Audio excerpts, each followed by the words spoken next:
Hello বন্ধুরা, আমি যে তোমাদের এর আগেও বলেছি যে আমি দই খাই। ভাত খাওয়ার পর আমি দই খাই, টক দই, মিষ্টি দই না, টক দই। আর টক দইটা খুব উপকার।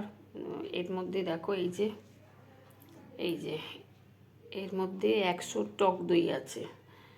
আর টক দইয়ের মধ্যে শসা আর আঙুর আছে। আমি ফলের সাথে টক দই খাই, মানে শসা আঙুর দিয়ে আমি টক দই খাই। এই টক দই মানে খুব উপকার।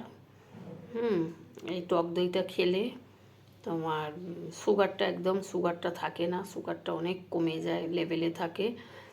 আর তোমার প্রেশারও থাকে না, প্রেশারও নর্মাল থাকে। আর হার্ট, কোলেস্ট্রল এইগুলো খুব মানে উপকার করে। এই মানে টক দই খেলে হার্টটা ভালো থাকে, মানে কোলেস্ট্রলটা অনেকটা কমায়। তা আমি ওই জন্য প্রত্যেকটা দিনই আমি টক দই খাই। এটা আমার একদম বাদ নেই। আমি টক দইটা একদম বাদ দিই না। আমি ভাত খাওয়া হয়ে যায়, তারপরেই আমি টক দই নিয়ে পুষি।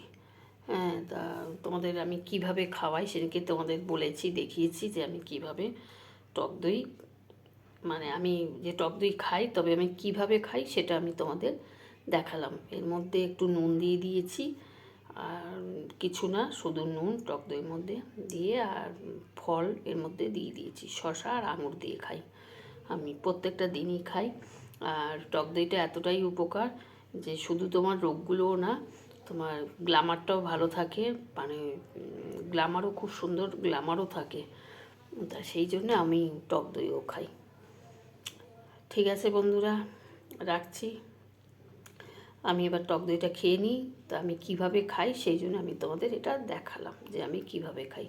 তোমরা খেয়েও, খুব উপকার, এটা হজমও ভালো হয়, প্রচণ্ড সুন্দর হজম আসে। আর আমার টক দই না হলে আমার চলেই না। মানে টক দই যদি আমি একদিন না খাই না, তাহলে মনে হয় যেন আমি কি আজকে যেন একটা খেলাম না, এইরকম আমার মনে হয়। এত অভ্যাসে হয়ে গেছে এটা আমার। হ্যাঁ, তবে এখন আমি প্যাকেটের দইটা খাচ্ছি।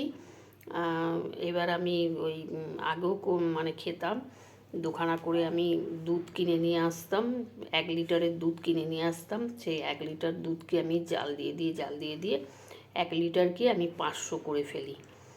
জাল দিয়ে 500 করে তারপরে ওই টক দইটাই আমি খাই। আর 500 টক দই থাকলে আমার 3 দিনে শেষ হয়ে যায়। ঠিক আছে বন্ধুরা, রাখছি, টাটা।